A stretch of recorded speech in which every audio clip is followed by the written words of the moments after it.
Chers frères et sœurs bien-aimés, chers amis auditeurs, auditrices de Radio Espérance, je vous salue de tout mon cœur.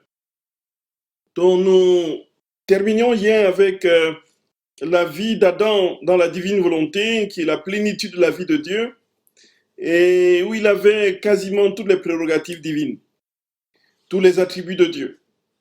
Tout simplement parce que Dieu l'avait structuré dans son intelligence, sa mémoire et sa volonté. Toute son âme était à Dieu. Il était en Dieu. Et malheureusement, comme nous connaissons la suite, il va sortir de cette vie divine.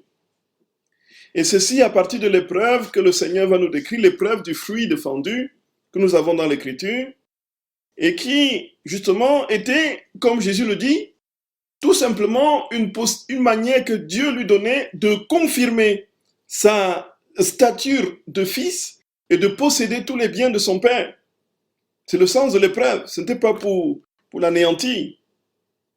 Alors pour confirmer Adam dans son état d'innocence, Dieu a exigé de lui une épreuve, dont on le voit au tome 14 du 9 septembre 1923. Cette épreuve, c'est l'épreuve du fruit défendu. S'il avait passé cette épreuve du fruit défendu, il se serait confirmé, lui et ses descendants, dans un état de félicité et de royauté sur toutes les choses créées. Parce qu'il n'a pas refusé le fruit, il a échoué à cette épreuve et a précipité l'humanité dans le désordre. Et nous pouvons mesurer ce désordre jusque dans les profondeurs les plus reculées de notre être. Nous voyons jusqu'où nous sommes capables de déchéance. Nous voyons tous les jours la lourdeur, le poids de nos passions, le poids de notre péché, la lourdeur de notre nature humaine, incapable de s'élever aux réalités spirituelles et célestes. Ayez, frères et sœurs bien-aimés. Alors, parce qu'il n'a pas refusé le fruit, il a donc échoué.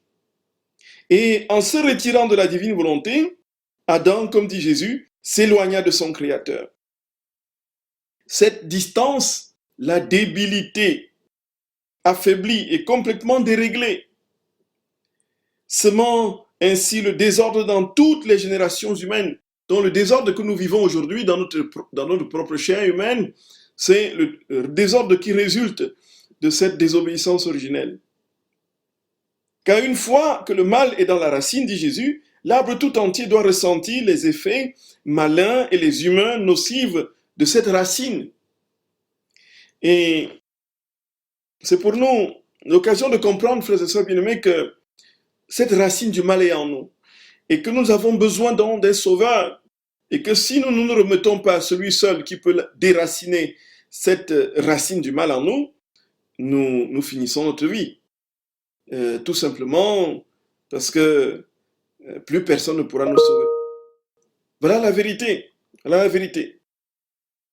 Et Jésus dit au tome 14 du 9 septembre 1922, il dit que la seule raison pour laquelle, je cite, « J'ai demandé à l'homme de s'abstenir du fruit défendu » est la suivante. « Je voulais un acte sacrificiel de sa volonté opérante envers la mienne, afin qu'en faisant le sacrifice du sien, du lien de sa volonté humaine avec la mienne, l'homme puisse prendre possession de ma volonté et moi de la sienne, afin que nous puissions tous deux régner avec la même puissance, la même sagesse et les mêmes richesses. Comme il était né de moi, je voulais qu'il ne soit en rien différent de moi. Il était mon fils, et quel père ne voudrait pas que son fils soit aussi riche et heureux que lui? Cela a été d'autant plus vrai pour moi, le Père céleste, qui ne perdrait rien en faisant de ce que ce fils soit riche, heureux et qu'il règne avec moi. Aussi, lorsque l'homme a rompu le lien de sa volonté humaine avec la mienne, mon amour n'a pas gardé le silence, mais a intensifié ses flammes ardentes. Je voulais à tout prix produire un autre moi, et j'ai donc choisi mon humanité, qui, en se sacrifiant à ma divine volonté, en toute chose, a pris possession de ma volonté humaine, et par ce moyen, j'ai accompli en elle le dessein de la création de l'homme. Voyez, nous sommes ici au cœur même du grand mystère, frères et sœurs bien-aimés, de la rédemption, de la raison pour laquelle Jésus a pris notre condition humaine. C'est tout simplement parce qu'il voulait nous restituer dans cet état originel. C'est pourquoi nous verrons que la rédemption n'était pas en fait l'achèvement de l'œuvre de Dieu. L'achèvement de son œuvre, c'est la sanctification. lorsqu'il s'établira pleinement dans les créatures. Et ce faisant, la rédemption n'est qu'une étape, ce n'est que l'escabeau. Et si Jésus est venu dans le monde, nous voyons la situation du monde aujourd'hui. Et on le verra, frères et sœurs bien-aimés, demain pour la rédemption. Nous voyons cette situation aujourd'hui chaotique alors que Jésus est passé dans ce monde. On ne peut pas imaginer que Jésus ait réalisé la perfection de son œuvre dans la rédemption. La perfection de son œuvre se situe dans la sanctification lorsque sa prière sera accomplie, que ta volonté soit faite sur la terre comme au ciel. Il dit que cette prière est irrévocable. Il ne peut pas demander une chose au Père qu'il ne veuille l'accomplir. Cette prière sera exaucée.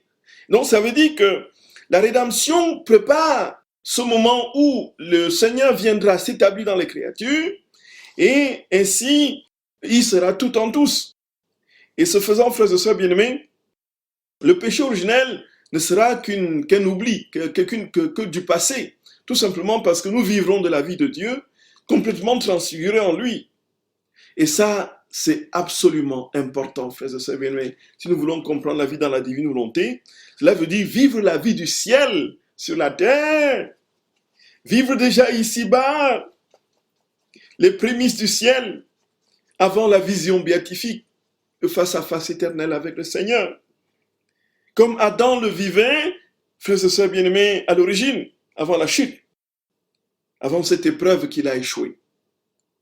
Frères et sœurs bien-aimés, à demain, et que notre Seigneur nous garde dans cet amour brûlant, brûlant, brûlant, brûlant pour lui, et ce désir ardent de sainteté, d'être tout à lui, pour que sa sainteté divine vienne supplanter nos efforts humains, et que nous soyons en tout des parfaites réverbérations de l'image et la lumière du Créateur, de petit Jésus dans le monde, frères et sœurs bien-aimés. Qu'il vous bénisse et vous garde. À demain, frères et sœurs bien-aimés, à demain.